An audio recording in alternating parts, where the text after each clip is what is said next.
Queridos, bom dia novamente para vocês. Vamos lá? Eu quero ser rápido, para não estragar o almoço do Dia dos Pais. Eu fico no Dia das Mães, eu já estava no maior aperto, porque eu não sei falar muito essas coisas temáticas, entendeu? E aí, Dia dos Pais, a gente se aperta mais ainda, né? Porque agora vai parecer que a gente está puxando sardinha para o nosso lado. Tá vendo? Já tem uns aí falando, agora eu quero ver. Eu curto falar aquilo que está no nosso coração. Então, nós vamos seguir aquilo que Deus está falando nesses dias. É claro que vai envolver os pais, né? Nós cantamos aqui canções que já mostram, já entramos nesse tempo mostrando que o Senhor, Ele é o nosso Senhor, Ele é o nosso Pai, né? Eu acredito que a maior dádiva que alguém pode receber, a maior honra, né? Que alguém possa receber, é descobrir que tem um Pai no céu. Isso soluciona a vida de muita gente. Eu acompanho meu pastor, Sérgio Franco, e vi os dramas de alguém que não conheceu o pai na vida dele, vi as palavras que Deus liberou na vida dele sobre paternidade, e acompanhei o dia que ele conheceu o seu pai, mas não queria mais nem botar o nome no seu documento, porque ele já tinha a certeza de que o Pai do céu tinha adotado ele e que ele tinha um pai que supria tudo na vida dele, e aquilo era só um detalhe na vida. Nós precisamos amadurecer no nosso relacionamento com Deus para poder entender os nossos relacionamentos terrenos e saber que nós não somos desfavorecidos de ninguém pelas lutas ou pelos desacertos que nós passamos sobre a terra. Não é assim? Tem filhos que são muito gratos a Deus pelo pai que tem. Tem pais amorosos, bondosos, mas tem filhos que não são tão gratos assim, porque não tiveram uma referência boa de pai. Tem filhos que nem conheceram pais. E aí, quando chega numa data dessa e alguém chama a gente para falar sobre o Dia dos Pais, é um grande desafio. É um grande desafio porque se a gente cai na armadilha de querer falar o quanto teu pai é bom, pode ser que isso não seja uma verdade para você. Se eu falar o quanto teu pai é presente, pode ser que eu esteja, na verdade, mentindo ou fazendo você ter uma mágoa maior dentro do teu coração. Mas se eu falar para você que tem um pai que não nos deixou, embora nós tivéssemos o abandonado, que existe um pai que amou aquilo que criou, e porque criou é pai, é o Criador, que desceu a todas as consequências que tinha na vida, deu a vida, se entregou de fato, para morrer numa cruz, só para nos resgatar novamente e dizer que Ele é nosso Pai, nos arguir, nos chamar de Pai, já começa a solucionar, acredito eu, que todos os problemas da nossa vida. Todos os complexos da vida de alguém acabam quando nós entendemos a paternidade de Deus sobre nós. Todos os complexos, eles vão embora, porque nós sabemos que tem um Deus que me ama, né? Nós podemos cantar com entendimento, não só com poesia, que Ele me ama, né?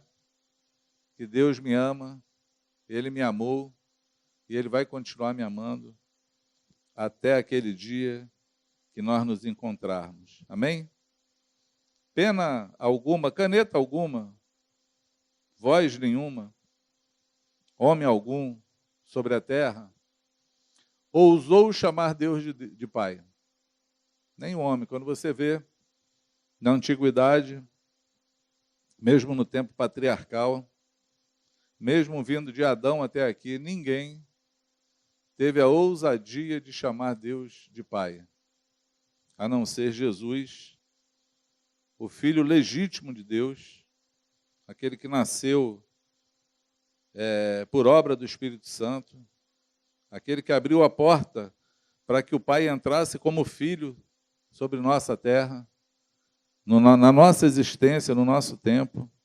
Ele não só teve a ousadia de chamar Deus de Pai, como ele teve a ousadia de nos ensinar a chamá-lo de Pai. Porque ele nos ensina uma oração e começa a oração dele.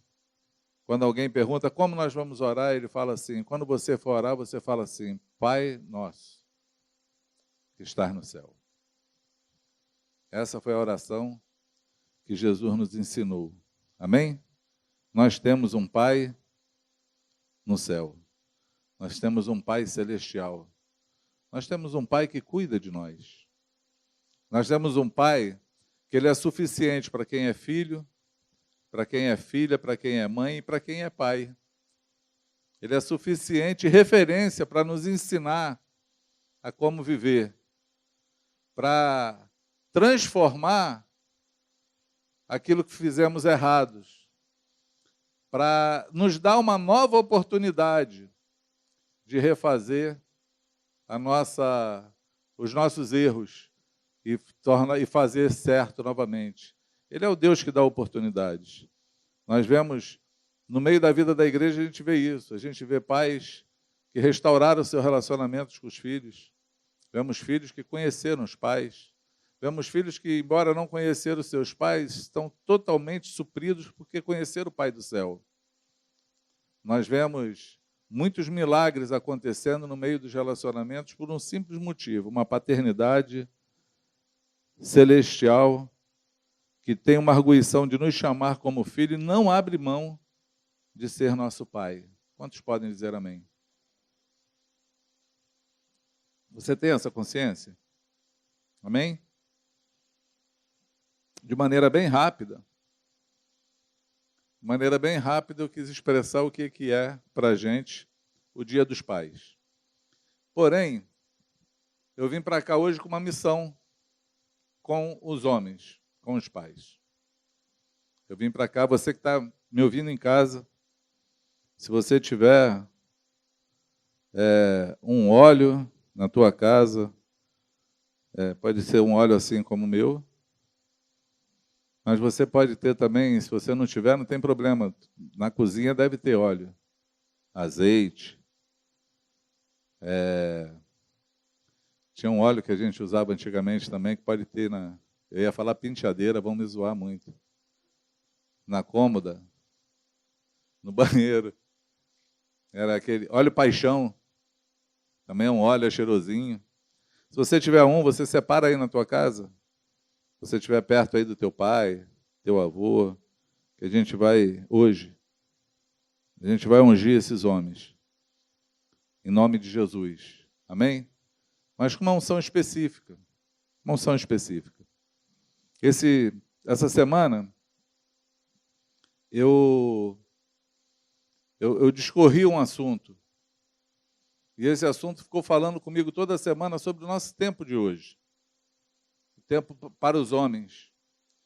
Para aqueles que são pais, para aqueles que querem ser pai, para aqueles que um dia vão ser pai. E eu quero falar que você, quando eu falo de ser da paternidade, de você ser pai, eu quero te dizer que você não pode ser só um pai de um filho biológico. Você pode ser um pai espiritual na vida de alguém. Você pode ter alguém que você tenha que conduzir como filho, ensiná-lo, discipulá-lo, levá-lo à vontade de Deus, ao caminho de Deus, que não é nada diferente do que um pai deveria fazer. Porque toda a função de um chefe de uma casa, de alguém que assume uma paternidade, é de trazer o governo de Deus sobre a sua casa, sobre a vida dos seus filhos e preparar uma futura geração. É isso que nós temos que fazer. Nós necessitamos de fazer. Nós precisamos fazer. Porém, muitos de nós não sabemos disso. Não temos essa revelação do que é, de qual o nosso compromisso como pai. Nós nos limitamos, assim, àqueles compromissos concernentes a esse mundo, né? De dar estudo, da alimentação, de suprir nas vestimentas, né? De aconselhar, mas às vezes aconselhamos segundo a nossa ótica, segundo aquilo que nós aprendemos, segundo aquilo que nós temos como construção na nossa vida, mas não segundo aquilo que Deus nos ensina a fazer. E aí, para que isso seja exercido, nós precisamos conhecer a vontade de Deus, precisamos praticar a vontade de Deus, e nós precisamos transmitir essa vontade aos nossos filhos. Isso não se limita a um filho biológico. Isso também fala daqueles que o Senhor colocou à tua volta para que você se torne aquele pai espiritual, para que você represente Ele na vida de alguém. Porque, na verdade, todos nós precisamos representar Jesus na vida de alguém. Amém? Necessitamos mostrar Jesus ao mundo. Precisamos ensinar pelo exemplo. Necessitamos disso. Mas pensa comigo, amados, num tempo aonde eu acho que um dos atributos dado a Deus são mais ressaltados no dia de hoje, embora a gente não possa ver, é que Deus é pai dos órfãos. Deus é pai dos órfãos. Por que isso? Porque existem muitos órfãos sobre a terra, porque não existem pais que possam representar Deus na vida deles. E aí, a cada dia, Deus se torna mais esse pai dos órfãos, e nós precisamos encontrar com esse pai para que a nossa orfandade acabe, morra, para que possamos ser totalmente plenos no Senhor. Amém? Tem um texto, 2 Timóteo 2, 1 e 2, eu estou lendo na RA, eu não passei para vocês, né? Vão ralar aí comigo. 2 Timóteo 2, 1 e 2, diz assim: Tu, pois, filho meu, fortifica-te na graça que está em Cristo Jesus, e o que da minha parte ouvistes, através de muitas testemunhas, isso mesmo transmite a homens fiéis e também idôneos para instruir a outros. Pensa num texto bíblico que fala profundamente sobre uma paternidade. Paulo está escrevendo a Timóteo e ele está chamando Timóteo de filho. Aquele filho espiritual, ele está se portando como um pai. E ele fala assim: você, meu filho, fortifica-te na graça que está em Cristo Jesus. E o que da minha parte ouvistes, através de muitas testemunhas, isso mesmo, transmite a homens fiéis e também idôneos, perfeitamente adequados para instruir a outros. É isso que a paternidade faz. É isso que o pai precisa fazer. Ele precisa se sentir pai dos seus filhos biológicos ou não. Então, essa é a função de um coração paternal, né? Aquele que assumiu no seu coração o sentido de ser pai. Veja bem, Paulo não teve um filho biológico, mas ele teve filhos para o reino do Senhor, ao qual ele está ensinando a se fortificar na graça de Cristo e olhar para ele como exemplo, como um pai que dá exemplo. E não só daquilo que ele ouviu, mas ele também viu através de muitas testemunhas. Ele está falando isso mesmo. Transmite a homens fiéis, também idôneos, para instruir a outros. Isso me deixa pensar que um pai ele precisa também ser fiel e idôneo perfeitamente adequado e ter fidelidade às coisas que aprendem. Amém? A mesma coisa, eu acho que Paulo, falando no Novo Testamento, é a mesma coisa que Moisés ouve do seu sogro, Jetro, lá em Êxodo 21. Êxodo 18, perdão, versículo 21. Ele está procurando líderes no meio dos homens e ele fala assim: procura dentre o povo homens capazes, tementes a Deus, homens de verdade, que aborreçam a avareza. Põe-nos sobre eles por chefes de 1000, chefes de 100, chefes de 50, chefes de 10. Eu poderia trocar o chefe por pai, né? Pai de 1000, pai de 500, de 100, de 10, de 50. Eu quase cheguei a ser pai de 10. É que eu parei no meio do caminho. Mas se a gente continua, hein, só? A gente ia lá, né? Agora a gente está indo nos netos. Estamos indo nos netinhos. É o desejo de Deus que todo homem... Desculpa, amados, para que ninguém fale assim, mas hoje não era o dia de elogiar os pais? Igual a Raquel falou, né, no Dia das Mães. Pai, hoje não era o dia de elogiar as mães? É que é assim, eu acho que a forma de abençoar alguém não é elogiando. A forma de abençoar alguém é falando o que ela precisa ser. É aquilo que Deus quer que ela seja.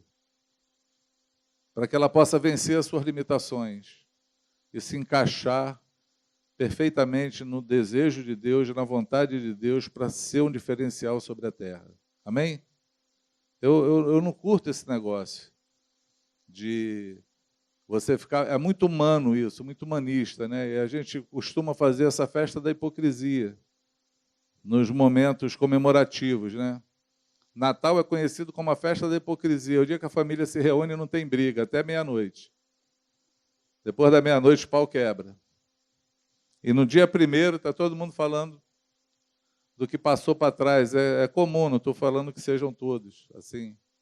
Mas é a festa da hipocrisia, é a festa que todo mundo se encontra, né? E a gente fica nessa valsa das festas por conta do comércio. E também humanista. Teve um encontro, eu ouvi, isso eu não participei não, mas eu ouvi do Franco. Teve um encontro que o irmão, num grupo caseiro, queria que cada um falasse a qualidade do outro. O Franco ficou muito chateado, procurando as palavras, né, para falar. O Franco ficou muito chateado nesse dia, chamou o irmão para falar que isso não ajuda ninguém. Falar a tua qualidade não te faz crescer. O que te faz crescer é falar o que falta em você, para que você cresça. Consegue entender o que eu falo? Então, eu acredito que a forma de abençoar é essa, é falar aquilo que a gente precisa e necessita ver. E aí, nesse tema que eu vou falar agora, eu quero falar não só... Porque parece que é uma palavra só para os pais, mas nós vivemos no mundo hoje. O nosso mundo hoje, ele está tão estranho que as dificuldades que nós tínhamos antigamente, que envolvia só os homens, a gente está enfrentando também com as mulheres, com as meninas. As coisas estão meio conturbadas, enroladas. E nesse assunto, que aí você vai entender o motivo da minha unção hoje aqui, daquilo que Deus colocou no meu coração, esse assunto é um assunto que está envolvendo todos, mas eu vou focar no homem. E se você é a mulher e se encaixar e quiser um olhinho, a gente vai ungir você, tá bom? Combinado? Estava conversando sobre um tema essa semana com alguém que baseava, né, prefiro falar assim, baseava a sua hombridade, o ser homem, na sua sexualidade. Não tem coisa pior na vida do que alguém que baseia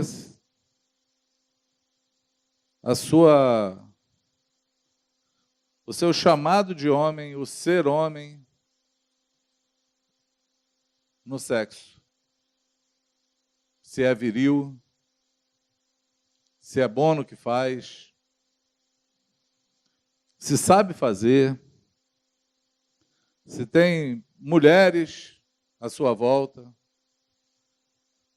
homens que estão vivendo escravizados por um espírito que milita no meio dos homens na área sexual. Na verdade, os maiores pecados, os maiores desvios, os maiores problemas que todo homem encontra na vida, ele começa na sua vida sexual. Ele começa assim. Na verdade, a trama do mundo todo está nisso. Nós vivemos hoje num tempo onde até a sexualidade estão modificando, estão mudando, estão querendo convencer você de que você só vai descobrir a sua sexualidade, mas não é mais nem no nascimento. Nem no nascimento. Solange estava numa maternidade um dia, quando uma dessas crianças aí nasceram, não sei qual, e tinha nascido um menininho e estava a avó do lado. E a Solange falou, aquela ali é, não sei, neto, neta, não sei mais lembrar o que era. E aí a outra falou assim, aquela ali é da minha filha, é um menininho lindo. Aí a avó falou assim, menininho não, ele vai escolher o que ele vai ser quando crescer. Na maternidade, dentro do berço ali, daquele vidro ali, eu não sei como é que é o nome que dá, não deve ser berço não, ali é onde ficam as crianças. Berçário, incubadora, não sei. Mas a avó dessa criança já estava convencida de que ele não era um menino porque nasceu com o bilauzinho lá. Ou com Y, com XY. Eu também não esqueci, não sei esse negócio. Tem esse negocinho, né? XY. XX, XY, esse troço aí, então. Cromossomo. Não é por causa do cromossomo, é por aquilo que ele vai querer escolher. A avó já estava consciente disso. Existe uma deturpação sexual, mas não é só nessa área. É na área dos sentimentos, é na área financeira, é na área não moral, mas também na área da construção humana, do homem, do seu caráter, de como se apresenta. É uma área que mexe na tua vida, porque assim, toda pessoa escravizada por esse espírito, se for um homem, é fraco. É fraco. E aí essa foi a minha conversa. Porque depois de uma conversa boa, eu falei para um irmão assim, eu usei uma frase, e aí eu quero usar ela contigo hoje. Alguém que se baseia na sua hombridade, no ser fiel e idôneo, no seu caráter, no seu retorno à vida de quem ele é, numa construção pessoal, a sua vida sexual.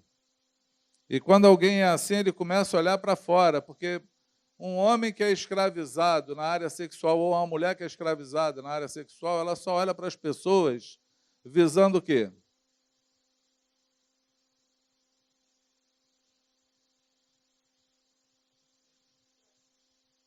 Sexo. Simples. Ela olha assim. A pureza de olhar para alguém como pessoa se perde. Ela olha sempre onde ela pode ter vantagem em alguma coisa. É uma pessoa que se autogratifica. E quando fala de autogratificação, existe uma autogratificação também financeira nas coisas que faz. Começa a ser infiéis nos contratos, infiéis na administração financeira, infiéis quando alguém deposita confiança nela. Essas pessoas se tornam totalmente infiéis, porque ela começou a ser deturpada numa área ruim. E aí quero pegar um exemplo com vocês de um rei e uma rainha, um rei e sua mulher. Não quero falar da história deles, quero só pincelar essa história, porque Acabe e Jezabel são umas figuras bíblicas que exemplificam o domínio sexual na vida de um homem e na vida de uma mulher. É um grande exemplo. É alguém que nasceu e foi rei. Um rei de Israel chamado Acabe, e que é conhecido por todos quando falo como um homem fraco, que ele era, como um homem dominado por sua mulher, que era uma mulher que dominava. E aí o maior costume no meio cristão é você olhar, quando tem uma mulher que manda no marido, falar para ela, Jezabel. Aí já se ofende logo aquele rolo, quando chama alguém de Jezabel. E quando você ouve um homem fraco, você já fala que ele é um Acabe. Porque a figura é essa. É uma figura fraca, de um homem fraco, com uma mulher forte. Mas o que fez eles serem assim? O que fez eles serem assim é o domínio que essa mulher tem, Jezabel. É uma mulher que casou com o rei, mas era uma mulher de outros povos, que cultuava outros deuses. Cultuava... o nome do pai dela era Etibaal, ou seja, era sacerdote de Baal. E essa mulher era uma mulher que dominava pelo sexo. E esse domínio dela foi o que trouxe essa fraqueza da figura desse homem. Trouxe essa fraqueza. E teve um profeta que profetizou que ela iria morrer. Profetizou, na verdade, falou do desagrado de Deus com eles. Né? 1 Reis 21, 23 a 26, está escrito assim, também de Jezabel falou o Senhor, está falando com o profeta Elias, os cães devorarão Jezabel dentro dos muros de Jezreel. Quem morrer de Acabe, na cidade os cães o comerão, e quem morrer no campo, as aves do céu comerão. Ninguém houve, pois, como Acabe, que se vendeu para fazer o que era mal perante o Senhor, porque Jezabel, sua mulher, o instigava, que fez grandes abominações, seguindo os ídolos, seguindo tudo que fizeram os amoreus, os quais o Senhor lançou diante dos filhos de Israel.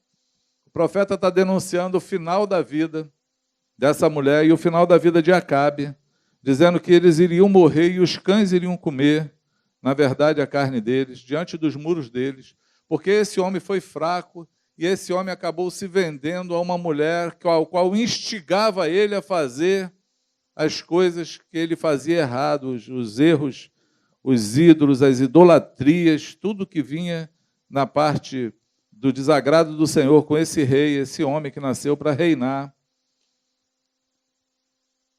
por conta de um problema com uma mulher. O problema de Jezabel não era os deuses que ela servia. O problema de Jezabel tampouco era porque ela simplesmente mandava no marido. O problema de Jezabel é porque ela era uma mulher que cativava e prendia um homem pela sua sexualidade. E era um homem vendido, fraco por conta disso. Eu fiz uma pergunta e eu faço essa pergunta. Existe um homem dentro da tua casa? Porque um homem, ele tem os atributos de homem que Deus criou ele para ser.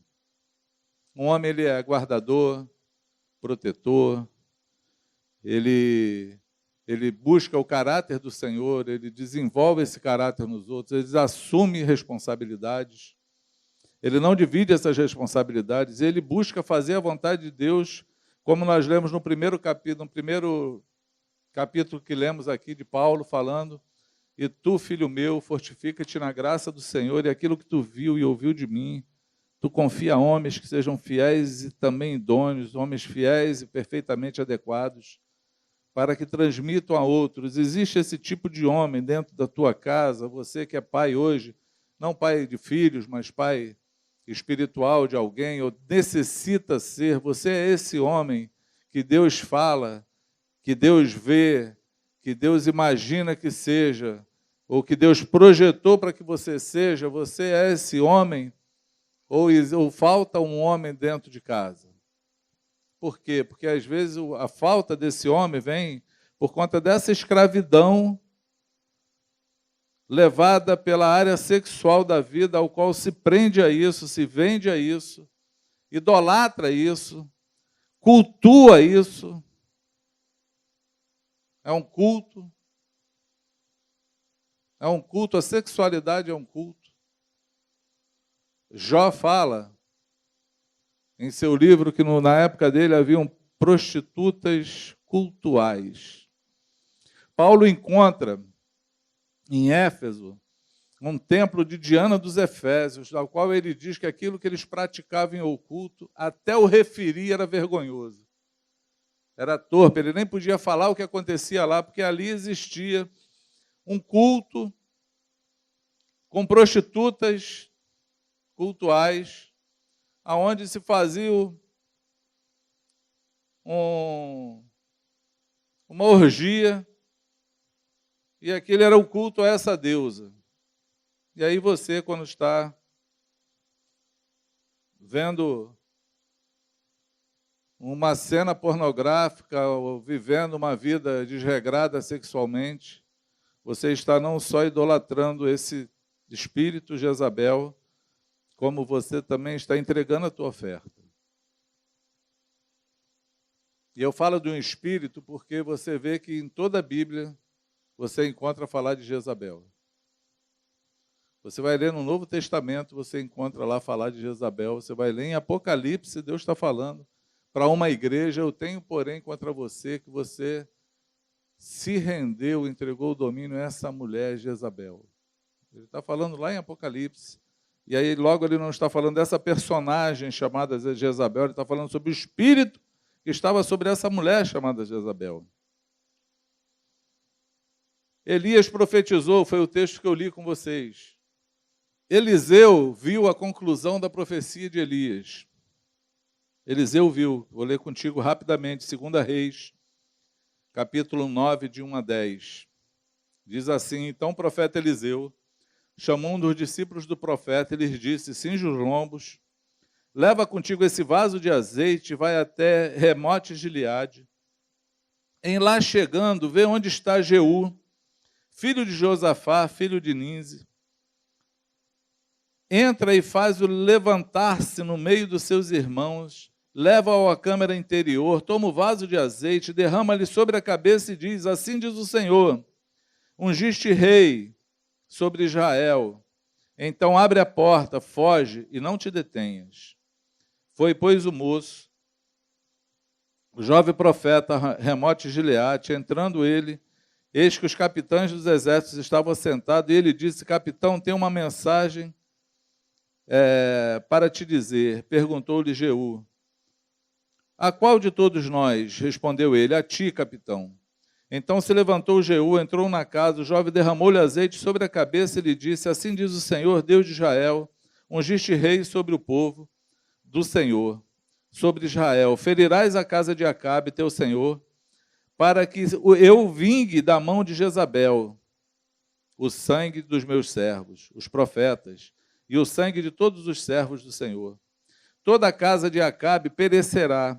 Exterminarei de Acabe todos do sexo masculino, quer escravos, quer livres em Israel, porque farei a casa de Acabe como a casa de Jeroboão, filho de Nebade, e como a casa de Baasã, filho de Aias. Aos cães devorarão Jezabel no campo de Jezreel, não haverá quem a enterre. Dito isso, abriu a porta e meteu o pé. Ungiu, falou e correu. Deus usou, através do outro profeta, do discípulo de Elias, Eliseu,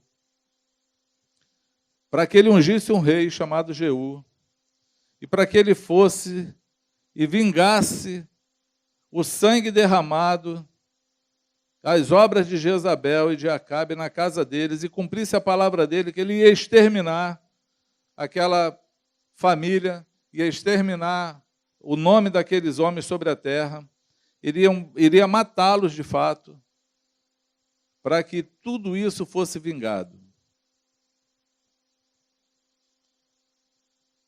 Eu acredito hoje que o maior presente que nós podemos dar para todos os homens que estão aqui hoje é uma unção libertadora. É uma unção não só para te libertar, é uma unção para que você seja um libertador.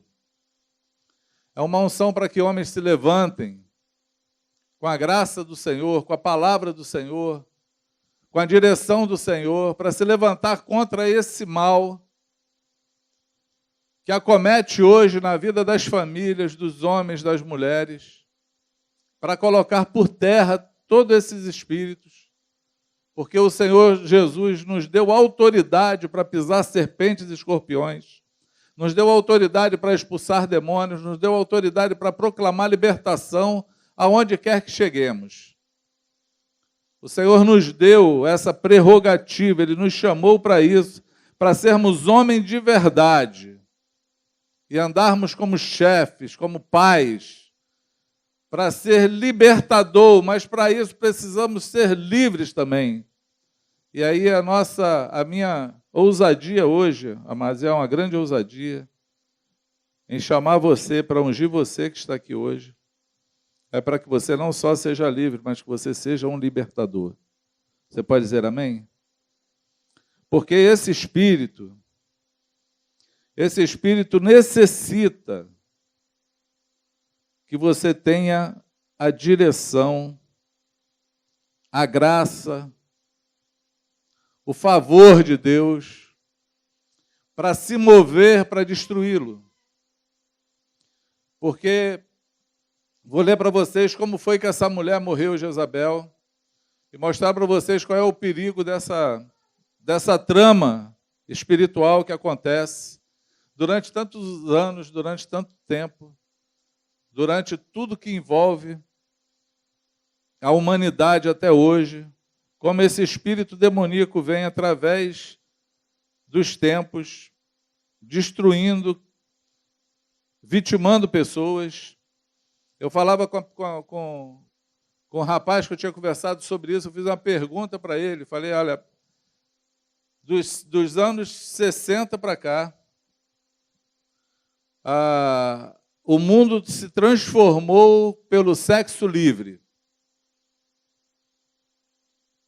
Até os anos 60, chegar a velha guarda, a jovem guarda, velha guarda somos nós, a jovem guarda, existia um tabu sexual, existia uma dificuldade, mulheres que não tinham virgindade eram discriminadas, eram quase que execradas da sociedade, mães solteiras estavam fadadas a serem discriminadas o resto da vida.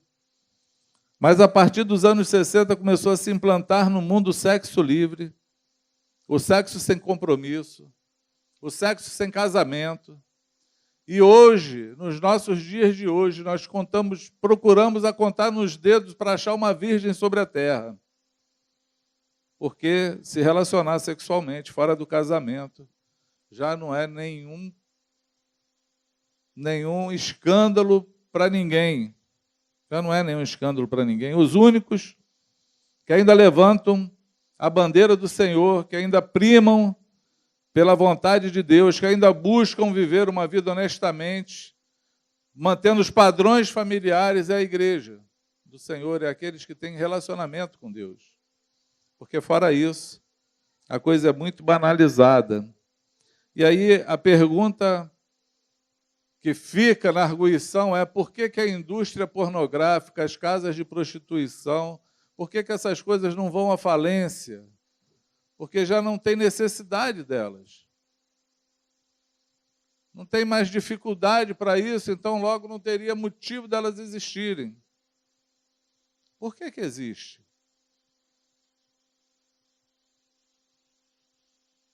Porque tem um espírito por trás disso, querendo ser adorado, reverenciado, querendo receber ofertas, querendo escravizar pessoas, querendo deturpar a mente, querendo mexer na tua sexualidade, querendo tirar você daquilo que Deus fez, para que você viva de uma maneira justa diante dele. Você me entende o que eu falo? O texto de 2 Reis 9, de 30 a 37, fala exatamente como esse homem que foi ungido, Jeú, ungido rei, como que ele se moveu, então, para cumprir a palavra do Senhor e matar Jezabel. Acabe já tinha morrido. Acabe já tinha morrido. Eu vou te falar como é que morre os Acabes. Os Acabes morrem na covardia deles. Os Acabes morrem na fraqueza deles, na falta de fé no Senhor, no pagar para ver. É assim que morre Acabe. Acabe morre traído por ele mesmo, por não ouvir uma palavra do Senhor. Acabe é chamado para uma guerra onde o profeta falou para ele que Deus iria matá-lo naquele dia. Na época da guerra era igual jogo de xadrez, tinha que matar o rei. Toda a busca era matar o rei. Matou o rei, ganhou a guerra. E Acabe, ele temia Deus, mas ele não queria se arrepender do pecado dele. E ele queria negociar, ele achava que ele poderia dar jeito e sair de cada enrascada que ele se enfiava. Ele achava assim, eu dou o meu jeito, vou dar o meu jeito para poder viver, porque essa história que estão falando aí, esses profetas são tudo doido. Eu sou um cara sagaz, eu sou descolado. Ele andava na soberba dele, mas na fraqueza dele. E Acabe foi para uma guerra. Quando falaram que Deus iria matá-lo naquela guerra, ele foi vestido de soldado. Ele tirou as vestes reais e botou a armadura de um soldado e se misturou no meio dos soldados na guerra, porque todo Acabe, todo homem fraco, todo homem que é levado, dominado pelos seus sentimentos, dominado pelas suas vontades, dominado pelos seus desejos, ele não ouve Deus, ele não tem prudência, e ele sempre acha que ele pode dar jeito em tudo, e Acabe foi esse cara. Ele tentou dar jeito nisso, ele vestiu uma armadura, partiu no meio dos soldados, e diz o texto bíblico que um soldado sírio pegou da sua espada, da sua arco e flecha, entesou o arco com uma flecha, soltou uma flecha para o alto. Não mirou em ninguém. Jogou a flecha para o alto. E disse que a flecha desceu e entrou na brecha da armadura de Acabe, no pescoço dele. E ele sangrou até a morte e morreu, porque esses homens deixam brechas, aonde são vitimados nas brechas, e aonde morrem porque não ouviram ao Senhor, não se curvaram diante dele, não se arrependeram dos seus pecados, não se levantaram para serem o homem que Deus queria que eles fossem. Aceitou viver uma vida medíocre, covarde, fraca, achando que era forte homem, quando na verdade era dominado pelos seus sentimentos. Todo aquele que é dominado pelos seus sentimentos, pelos seus pecados, não se engane, é um homem fraco, muito fraco, ao qual não tem honra, ao qual as pessoas olham. Eu fiz essa pergunta nessa conversa. Eu falei assim, você tem uma filha, a pessoa que eu conversava tem uma filha. Eu falei, você daria sua filha para casar com um homem como você? Esse é o homem que você imagina para ser esposo de uma filha tua? Porque Jesus, quando falou da ceia, ensinou sobre a ceia, Paulo viu uma coisa diferente de todos. Jesus não deixou assim, olha, para participar da ceia tem que ser discípulo, tem que ser abnegado, tem que fazer, tem que acontecer. Como Jesus não deixou, Paulo então interpretou a seguinte forma: examine-se o homem a si mesmo. Esse é o crivo. Examine-se o homem a si mesmo. Porque aquele que come e bebe indignamente, come para a sua própria destruição. Esse era um homem chamado Acabe. Não examinava a si mesmo e vivia para a sua própria destruição, e ela chegou sobre a vida dele. Você me entende? Quem está me entendendo? Amém? 2 Reis 3, de 30 a 37. Tendo Jeú chegado a Jezreel, Jezabel soube.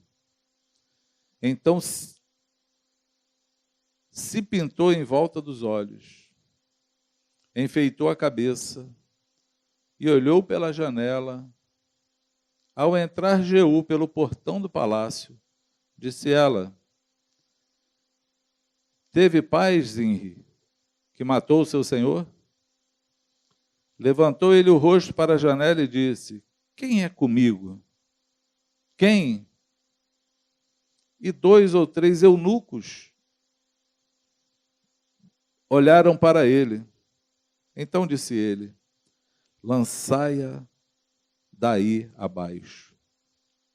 Lançaram-na abaixo e foram salpicados com sangue a parede e os cavalos, e Jeú os atropelou. Entrando ele, havendo comido e bebido, disse: olhai por aquela maldita e sepultai-a, porque é filha de rei. Foram para o sepultar, porém não acharam dela senão a caveira, os pés e as palmas das mãos. Então voltaram e lhe fizeram saber, e ele disse: esta é a palavra do Senhor, que falou por intermédio de Elias, o tesbita, seu servo, dizendo: no campo de Jezreel, os cães comerão a carne de Jezabel, o cadáver de Jezabel será como esterco para o campo da herdade de Jezreel, de maneira que já não dirão: esta é Jezabel. Foi nesse dia que Jezabel foi exterminada. E a estratégia de Jeú foi não encontrar com ela. Porque esse espírito, para que a gente ouça e tema, ele é tão cativante, ele é tão eficaz nas coisas que ele faz, porque ele conhece o sentimento do homem, que a mulher se preparou para receber o rei, que vinha de lá, sabendo que vinha para matá-lo, falou assim: deixa ele vir. Se arrumou e esperou, confiada na sua sexualidade. Porém, aquele que é guiado pelo Espírito Santo, aquele que tem a unção do Senhor, não quer nenhum contato com esse tipo de espírito. Foi isso que Jeú fez. Ele não quis nem ver. Ele não quis nem dar papo. Ele nem entrou na história que Eva entrou lá quando a serpente fez arguição lá. Ela: como é que tu está se sentindo aí de ter matado o teu Senhor? Ele nem quis dar papo, ele só olhou para cima e falou assim: quem é por mim? Haviam lá 2 ou 3 eunucos que não estavam escravizados por isso, porque eram eunucos, e de propósito eram eunucos, porque não estavam presos por essa trama sexual, e precipitaram: joga ela daí de cima, e jogaram ela e mataram ela. E é assim que todo homem tem que se portar. Para fugir das armadilhas, tem que olhar para cima. Há alguém por mim. Tem que olhar para o alto. Existe um poder do alto para me livrar. tem que buscar não se misturar, não se envolver, não se deixar enredar, para cultuar um espírito que enfia as garras de você e te prende, mas você pode ser livre no nome de Jesus na hora que você se levantar contra ele. Porque a palavra diz que a unção ela quebra o jugo e despedaça todo o peso dos ombros. Amém? Esse é o meu presente para o Dia dos Pais. Esse é o meu desejo no dia de hoje. É tornar você um libertador. E te chamar para ser livre. Amém? Quero chamar homens aqui e mulheres que querem ser libertadores com a unção do Senhor, com a graça do Senhor, com o poder de Jesus. Mas quero chamar também homens que querem ser livres, totalmente livres dessa trama e desse espírito que tanto aprisiona pessoas. Tanto aprisiona. Eu quero encerrar esse tempo orando contigo. E aqueles que tiverem coragem, humildade suficiente, precisarem de libertação, se apresente aqui para a gente ungir você. Eu orei por esse momento porque eu creio. Talvez você não creia em coisas espirituais. Talvez você não creia em atos proféticos. Talvez a tua fé não te leve a isso. Mas eu quero te falar que Deus honra aqueles que se movem por fé. Eu quero te dizer que o Senhor se move no meio da profecia. Eu quero te falar que o que tornava pessoas reis ou não era uma unção, um óleo derramado sobre ele. Não era um documento, um papel escrito, era algo espiritual. E hoje eu estou aqui falando da parte de Deus, trazendo coisas que são espirituais. E aquilo que o Senhor colocou no meu coração foi: leva o teu óleo. Tu vai hoje como aquele profeta, aquele moço do profeta, e unge reis, unge servos que vão se levantar para libertar pessoas, para botar esse espírito de Jezabel por terra. Unge pessoas hoje para serem livres, libertos daquilo que cativa eles, porque a unção ela quebra o jugo e ela despedaça todo o peso dos ombros. É essa unção que vai tocar em você hoje. Ela vai te deixar hoje totalmente livre. Ela vai colocar esse espírito debaixo dos teus pés. Em nome de Jesus. Não tem melhor presente do que esse. Do que receber do Senhor liberdade e ser um libertador na mão de Jesus, pelo poder do Espírito Santo. Amém? Você pode vir para cá, não tenha vergonha, nós estamos em família. Você que está em casa, que eu falei para você pegar um óleo, um azeite, se você não tiver um óleo de cozinha, pode ser, você ora por esse óleo agora que eu vou orar. E se você que tiver que se ungir, de ungir teu pai, de ungir teu marido, de ungir teus filhos, você faça isso agora, porque a palavra do Senhor está sobre nós, a mão do Senhor está estendida sobre nós. Deus liberou hoje essa palavra para trazer libertação e para levantar libertadores sobre a igreja, para vencer esse mal que acomete o mundo. Ele venha hoje te libertar em nome de Jesus. Quantos podem dizer amém? Eu quero convocar você que ficou aí atrás, que se levante, que impõe as tuas mãos. Comece a orar conosco, porque nós agora vamos travar uma guerra espiritual. Porque aquele que é por nós agora vai jogar esse espírito por terra. E os cavalos do Senhor e seus cavaleiros vão passar agora destruindo cada um deles. E a vitória ela vai ser vista por todos nós, em nome de Jesus.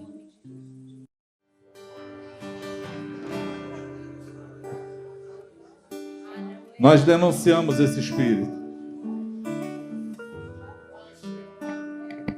E nós ordenamos agora a queda dele. Caia por terra agora, em nome de Jesus. Caia por terra agora, em nome de Jesus. O teu lugar é debaixo dos nossos pés. Porque a unção, ela quebra o jugo, ela despedaça o peso dos ombros. Você se levante agora, não só livre, não só purificado, não só restaurado, justificado em Cristo, mas se levante agora como libertador. Se levante para libertar, para declarar a libertação. Que a unção que está sobre você agora, ela permaneça e vá contigo, quebrando o jugo, quebrando o jugo, quebrando o jugo e despedaçando todo o peso dos ombros, quebrando o jugo, despedaçando o peso dos ombros. Seja assim em nome de Jesus. Caiam por terra os inimigos do Senhor. Se levante agora um povo, uma igreja, Senhor, restaurada, livre, santa, irrepreensível, Senhor. Levanta homens de verdade, meu Pai, em nome de Jesus, Senhor, homens tementes, Senhor, fiéis, idôneos, Senhor, para cumprirem com o teu chamado, com a tua vontade, meu Pai, em nome de Jesus. Ah, Senhor, bato em retirada agora. Seja destruído, destruído foi o inimigo. Destruído foi o inimigo. Eu quero te louvar. Eu quero te agradecer, meu Pai, porque tu és tremendo, tu preparou hoje um presente para nós. E nós recebemos hoje com gratidão, com alegria no coração, Senhor, porque saímos daqui hoje, Senhor, não da maneira que entramos. Saímos daqui hoje, Senhor, para vencer, para vencer, para vencer, para vencer em nome do Senhor Jesus. Aleluia! Glória a Jesus! Glória ao Senhor!